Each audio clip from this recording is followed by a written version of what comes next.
Cold is with the monkey's ears and toes. Cats, dogs and babies, it's Monday. Travel trips taken away, go home. Friends are baskets and hats. Wishes are hopping and treats are west. TV shows on radio are lazy. Food is sitting while the weather is flying. What happened?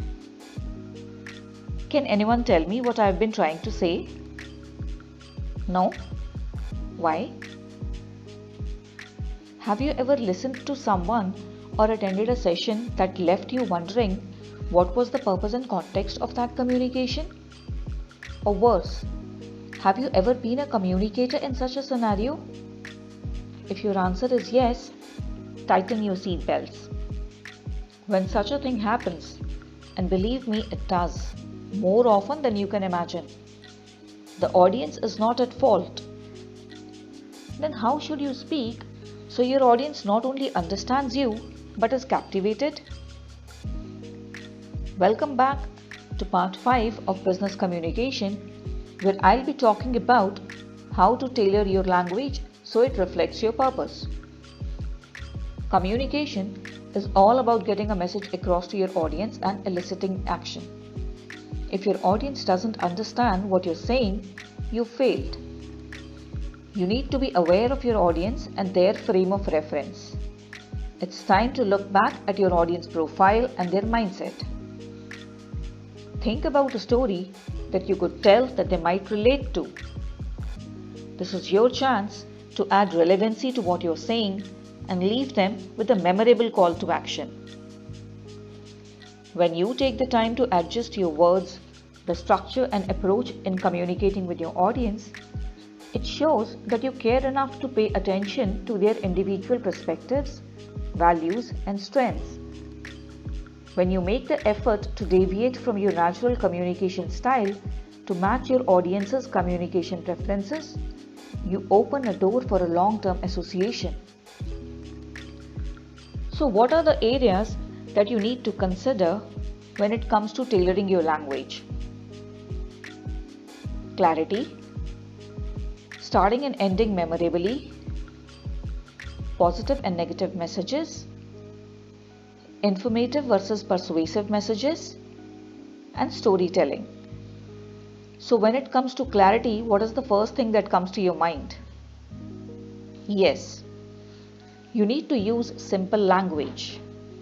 Your audience needs to understand and follow what you are saying. So for example, if you're giving a technical presentation to a non-technical audience and the language and the words that you are using is completely technical, your audience may not be able to understand anything that you are saying. So always stick to simple language. And then it's obviously pretty important that your audience can actually hear you. Check out your environment beforehand. Take ownership of your space. Ask your audience in the back if they can hear you. But please, don't yell. If you're using a script, avoid looking down at the page.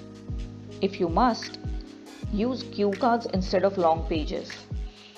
Make eye contact with the audience and connect with them.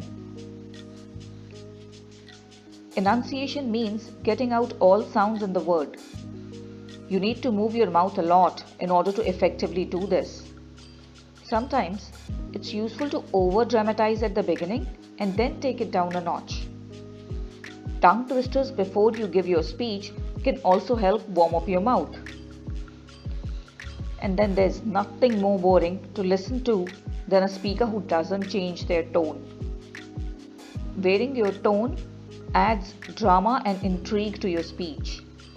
It guides your audience along and it gives them indicators. When should they laugh, be reflective, or sad? It keeps them interested in what you're saying. Speak slowly and clearly. Give the audience time to let the message sink in and resonate. If you're nervous, you'll tend to speed up. Be mindful about this and slow down. A strong breath from your diaphragm supports your voice and makes it sound stronger. And remember, you're the presenter and not a record player. Read your audience. Give appropriate pauses. Stop when people laugh or clap. Move around and interact. Capture your audience's attention from the very beginning of your speech.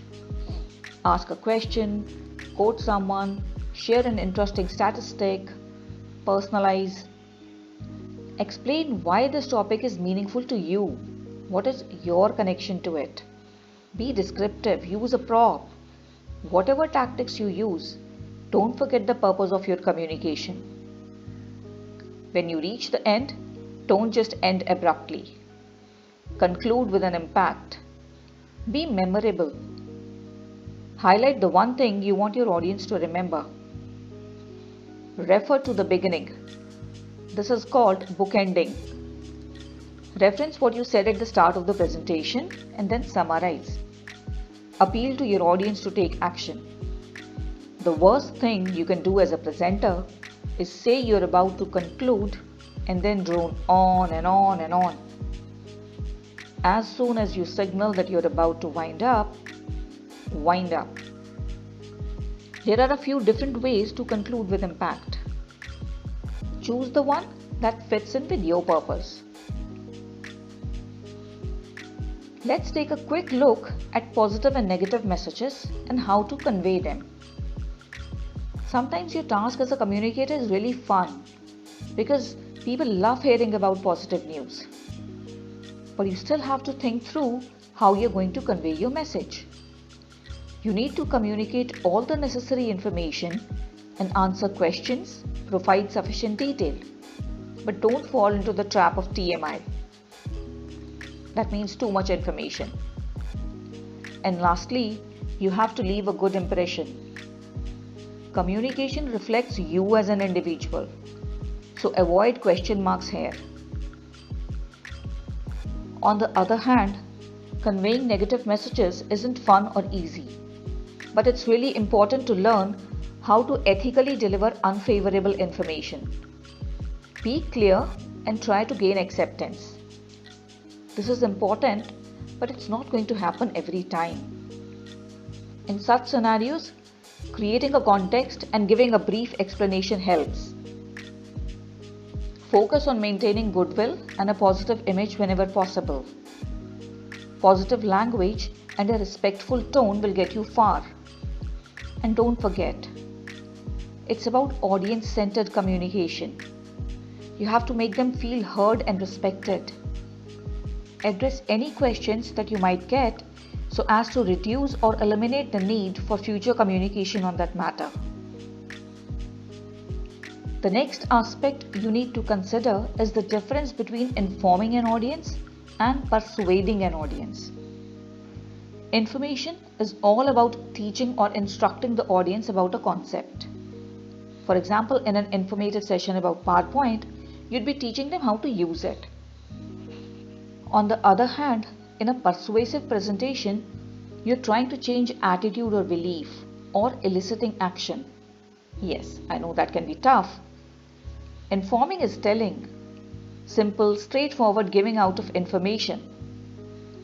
Whereas persuading is selling, and it could be anything, a product, a concept, or an idea, right?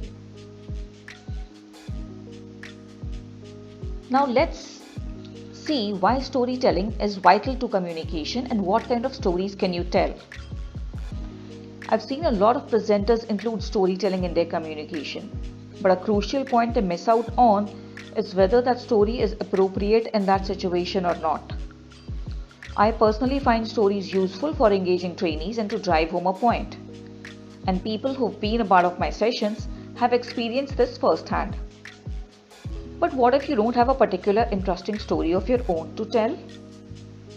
It doesn't really matter, because we're all made up of stories and they're all around us. You can pick up stories from magazines, newspaper articles, your friends and family, people and situations around you. There is no dearth of stories if you're keen to look. And stories bind your audience. People relate more to a story than data on an Excel sheet. And if you master the art of sharing data as a story, there's nothing like it. For those of you who are interested in knowing more about how to find and narrate stories, I have another video on storytelling at workplace. You can check that out. So ultimately, the key is knowing your audience and presenting the information in a way that works best for them. With this, I come to the end of part 5 of business communication. Pick up one tip that resonates most with you and put it to practical use. I'd love to hear about your experience. And don't forget to tune in for part 6, Business Communication Finale, where I'll be sharing more on advanced communication skills. Till then, take care and keep safe.